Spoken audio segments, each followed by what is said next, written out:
Apa yang terjadi hari ini di Arab Saudi?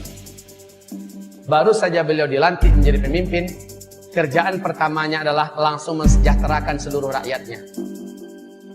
Mensejahterakan seluruh rakyatnya. Seluruh pegawai-pegawai di Arab Saudi termasuk polisi dan tentara diberi gaji 2 kali lipat dari sebelumnya. Satu. Yang kedua, beliau langsung merestrukturisasi pemerintahan yang ada. Jenderal-jenderal yang bejat, orang-orang kerajaan yang menjabat sementara akhlaknya, moralnya sangat jelek dan loyal kepada maksiat serta kepada barat, dicopot oleh beliau. Dua. Yang ketiga yang dilakukannya kaum muslimin yang kami muliakan, dia mengajak seluruh jajaran pemerintahannya jaga sholat 5 waktu tepat pada waktunya. Dan dia memberikan contoh ketika Barack Obama datang dengan istrinya untuk mengucapkan selamat karena dia yang menggantikan Raja Abdullah. Dunia seluruhnya menyaksikan, betul tidak? Di TV, bagaimana Barack Obama dan istrinya ditinggalkan berdua, temen-menung aja berdua. Kemana Raja Salman dengan seluruh orang kerajaan pergi sholat? Allah Rabbul Alamin menyeru. Sementara ini adalah tauhid dari barat. Ditinggalkan situ. Kaum muslimin yang kami muliakan. Yang keempat, apa yang dilakukan oleh Raja Salman ibarat Allah? Membebaskan seluruh tawanan-tawanan, khususnya para ulama-ulama yang loyal kepada dakwah sunnah tapi tegas mengkritik pemerintah. Seperti Syekh Dr. Saman Audah, Syekh Safar Hawali. Banyak masyayikh ulama-ulama dibebaskan dari penjara seluruhnya. Para mujahidin-mujahidin yang dulunya ikut berperang dan akan pergi ke Suriah, tapi di masa Abdullah kan dicekal, lalu dipenjarakan, dibebaskan seluruhnya. Subhanallah. Yang kelima yang dilakukan oleh Raja Salman adalah Menteri Agama yang dipecat oleh Raja Abdullah karena begitu kuat kepada Islam dan sangat tajam mengkritik pemerintah, dipecat. Lalu diangkat menteri baru sebagai Menteri Agama. Ketika Raja Salman yang naik, Menteri Agama yang baru dinaikkan ini dipecat oleh Raja Salman.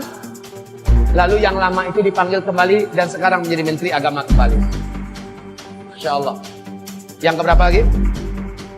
Yang keenam, saat Presiden Sisi datang, yang terkenal melakukan kudeta terhadap pemerintahan resmi Mursi yang terpilih secara demokratis di Mesir, ya, dan membunuh, membantai serta membunuh 7.000-an orang, membakar hidup-hidup jamaah kaum muslimin atas nama Ikhwanul Muslimin, 300-an orang jamaah, Pak, di alun-alun, di tempat terbuka. Tidak ada dunia yang ribut.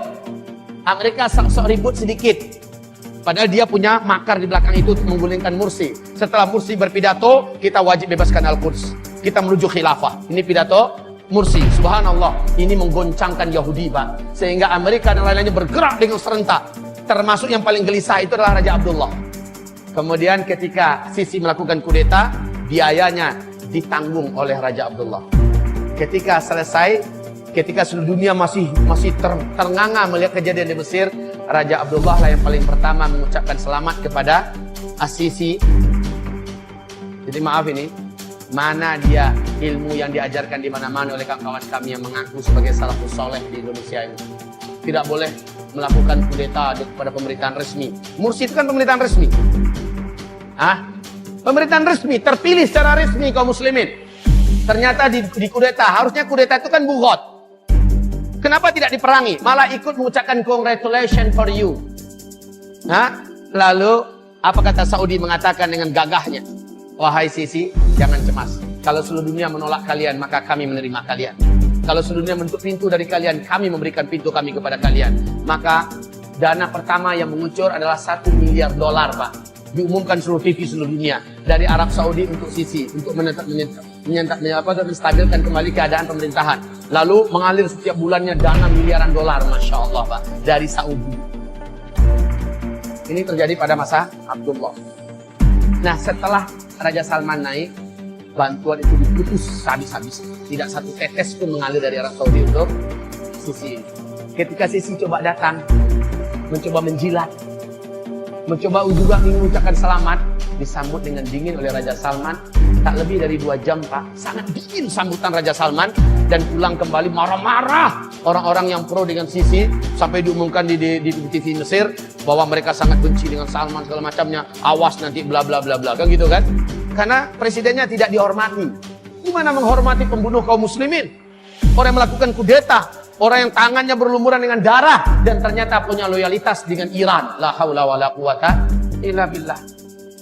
Namun, yang ketujuh, saat Erdogan datang, Erdogan, presiden Turki, inilah presiden Islam, iya, yang mana di tangannya Turki menuju kepada puncak kejayaannya sekarang ini. Hanya 10 tahun beliau baru memimpin di Turki, Pak.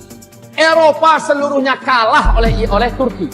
Dalam hal apa saja? Dalam hal pendidikan, dalam hal teknologi, apalagi dalam hal ekonomi, Pak. Di segi militer, Turki sudah mampu membuat senjata perang sendiri, pesawat tempur sendiri. Turki sudah memproduksi alat-alat, bahkan di Amerika dan Eropa hari ini, Pak. Dalam 3 alat elektronik, pasti satunya dari Turki, dan itu mesti yang terbaik, dengan harga yang mahal. Di tangan Erdogan, Pak. Erdogan lah satu-satunya yang berani mengejek dan menghina Amerika di depan publik, di muka internasional. Dan dia bukan hanya sekedar ngomong seperti Iran ngomong, Pak. Ketika orang tepuk tangan untuk Yitzhak Rabin, untuk Shimon Peres, ya. Ketika orang tepuk tangan untuk Benyamin Netanyahu, siapa yang berani lantang bicara di forum internasional ketika pertemuan seluruh dunia dengan negara maju di dunia? Erdogan naik, memalukan kalian tepuk tangan tadi. Ini manusia macam ini tidak layak untuk kalian tepuk tangan. Dia yang berlumuran darah dengan darah kaum muslimin yang ada di Gaza. Erdogan yang mampu mengucapkan kalimat itu, Pak. Erdogan hari ini menggratiskan seluruh biaya sekolah. Rumah sakit ratusan bermunculan sekarang ini dengan fasilitas yang mewah, gratis untuk rakyatnya. Subhanallah kaum muslimin. Di masa Erdogan ini, jilbab kembali pada tempatnya. Di masa Erdogan ini, diwajibkan belajar bahasa Arab di seluruh sekolah, mulai dari SD sampai perguruan tinggi. Masya Allah. Di masa Erdogan ini, kaum muslimin, hamba-hamba Allah yang kami muliakan, produk-produk untuk diimpor meningkat dengan tajam. Di masa Erdogan ini 3 tahun berturut-turut, maskapai penerbangan yang terbaik di muka bumi, 3 tahun berturut-turut, Turki yang punya. Subhanallah, Pak. Dari nomor 111 Turki, ketika Erdogan naik, sekarang naik ke sampai tingkat 16. Yang termaju dan terkuat di dunia hari ini. Subhanallah. Nah, Erdogan datang. Erdogan lah yang membukakan pintu untuk para mujahidin dan para bantuan sosial yang datang seluruh dunia untuk Suriah. Betul tidak?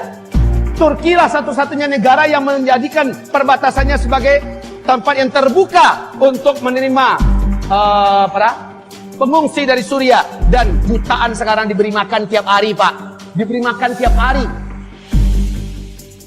Diberikan pelayanan kesehatan dan sebagainya. Dan siapapun mujahidin yang datang dari Eropa, dari Indonesia, dari mana datang, dipersilakan masuk dari perbatasannya. Hanya Turki satu-satunya, beraninya luar biasa. Barat, Amerika nggak berani macam-macam. Kenapa? Turki sudah menjadi singa Eropa hari ini. Saat dia datang, disambut oleh Raja Salman dengan sangat hangat. 3 hari 3 malam mereka bersama dengan sangat indah. Luar biasa, Pak. 3 hari 3 malam, lalu keluar keputusan bersama bahwa semua energi, semua potensi, semua kemampuan yang ada pada Turki, yang ada pada Arab Saudi akan dikerahkan untuk menjatuhkan Bashar Assad. Allahu Akbar. Ini Raja Salman loh, Pak. Maka seluruh pejuang-pejuang yang ada di Suriah selain ISIS akan ditopang sepenuhnya. Subhanallah.